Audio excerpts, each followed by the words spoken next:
Telangana CM Revanth Reddy ఇవాళ ఆదిలాబాద్ జిల్లాలో పర్యటించనున్నారు. ముఖ్యమంత్రిగా బాధ్యతలు చేపట్టిన తర్వాత ఆయన తొలిసారి ఆదిలాబాద్ జిల్లా పర్యటనకు రానున్నారు. పీసీసీ అధ్యక్షుడి హోదాలోని 2021 ఆగస్టు 9వ తేదీన ఇంద్రవెల్లిలోని అమరవీరుల స్తూపం ఆవరణ వేదికగా జరిగిన ఆదివాసీ, గిరిజన, దళిత దండోరా సభలో పాల్గొన్నారు. ఇప్పుడు సీఎం హోదాలో అదే వేదికగా జరిగే తెలంగాణ పునర్నిర్మాణ సభలో లోక్సభ ఎన్నికల ప్రచారాన్ని ప్రారంభించనున్నారు.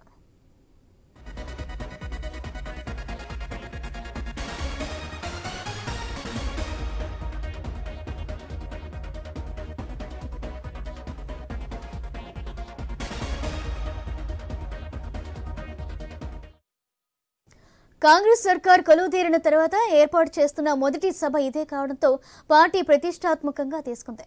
రాష్ట్రం నలుమూలల నుంచి జన సమీకరణపై దృష్టి సారించింది. అలాగే ఏర్పాట్లను ఇప్పటికే మంత్రి సీతక్క, స్థానిక ఎమ్మెల్యేలు, అధికారులు పర్యవేక్షించారు. మరోవైపు ఉమ్మడి రాష్ట్రంలోని స్వరాష్ట్రంలో నిరాదరణకు గురైన ఉమ్మడి ఆదిలాబాద్ జిల్లాను దత్తత తీసుకుంటారని శాసనసభ ఎన్నికల ముందు రేవంత్ రెడ్డి ప్రకటించారు. ఈ నేపథ్యంలో ఆయన పర్యటన జిల్లా ప్రజల్లో ఆశలను రేకెత్తిస్తుంది.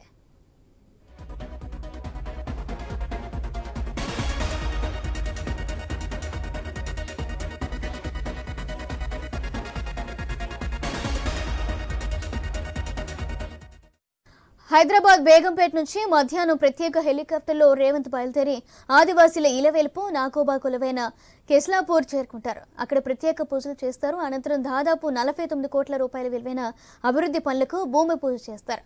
గ్రామీణ అభివృద్ధి శాఖ ఆధ్వర్యంలో డ్వాక్రా మహిళల సంఘాలకు సుమారు 60 కోట్ల రూపాయలకు పైగా రుణాలు పంపిణీ చేస్తారు. రేటు ఇదే విషయానికి సంబంధించి మరింత సమాచారం మా స్పెషల్ కరెస్పాండెంట్ సునీల్ అందిస్తారు. సునీల్, సీఎం రేవంత్ రెడ్డి ఈ రోజు ఉమ్మడి ఆదిలాబాద్ జిల్లాలో పర్యటన చేయబోతున్నారు. సీఎం గా పదవి బాధ్యతలు చేపట్టిన తర్వాత మొట్టమొదటిసారిగా ఆయన జిల్లా పర్యటనకు వెళ్తున్నారని చెప్పాలి. ఇక ఈ రోజు ఆయన మధ్యాహ్నం 12:30కు బేగంపేట ఎయిర్పోర్ట్ నుంచి ప్రత్యేక హెలికాప్టర్ లో కేస్లాపూర్ చేరుకుంటారు. ఇంద్రవెల్లి మండలం కేస్లాపూర్ లో ఉంటుంది. అక్కడి నుంచి ఆయన నాగోబా జాతరకు వెళ్తారు. గిరిజనుల ఆరాధ్య దైవం నాగోబా జాతరలో ఆయన పార్టిసిపేట్ చేస్తారు. అక్కడ నుంచి అక్కడ పలు అభివృద్ధి కార్యక్రమాలకు శంకుస్థాపన చేస్తారు. నాగోబా టెంపుల్ గోపురం మరియు అక్కడ కొన్ని అభివృద్ధి పనులకు ఆయన ప్రారంభిస్తారు. ఆ తర్వాత ఆయన అక్కడ నుంచి నేరుగా వివిధ కార్యక్రమాల్లో పాల్గొనబోతున్నారు. ఇదే అక్కడ మహిళా సంఘాలతో కూడా ఆయన సమావేశమవుతారు. మహిళా సంఘాలకు చెక్కులను కూడా పంపిణీ చేస్తారు. రోడ్లు కావచ్చు, అదేవిధంగా మిగతా పనులకు ఆయన శంకుస్థాపనలు కూడా చేయబోతున్నారని చెప్పాలి. ఆ తర్వాత తెలంగాణ పునర్నిర్మాణ సభ పేరుతో ఈరోజు కాంగ్రెస్ పార్టీ ఇంద్రవెల్లిలో భారీ బహిరంగ సభ ఏర్పాటు చేసింది. ఆ సభలో సీఎం రేవంత్ రెడ్డి పాల్గొనబోతున్నారు.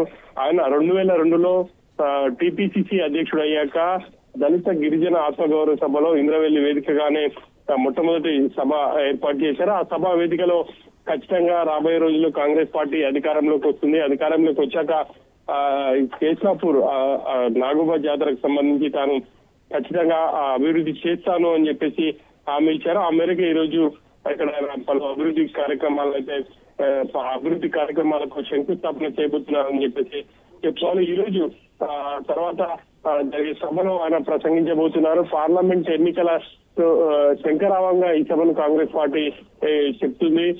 తెలంగాణ పునర్నిర్మాణ సభ పేరుతో పెద్ద ఎత్తున జన సమీకరణ కూడా చేయబోతున్నారు. ఈ సభకు దాదాపుగా 50,000 మంది పైగా వస్తారని చెప్పేసి కాంగ్రెస్ పార్టీ శ్రేణిలో అంచనా వేస్తున్నారు. ఇప్పటికే మంత్రి సీతక్క, జిల్లాకు సంబంధించినటువంటి ఎమ్మెల్యేలు ఏర్పాట్లన్నీ కూడా చేశారని చెప్పేసి చెప్పుకోవాలి.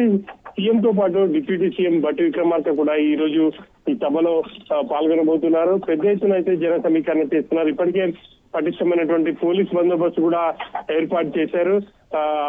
సభ తర్వాత ఆయన తిరిగి సాయంత్రం హెలికాప్టర్ లో బేగంపేట చేరుకుంటారు. Right, thank you Sunil.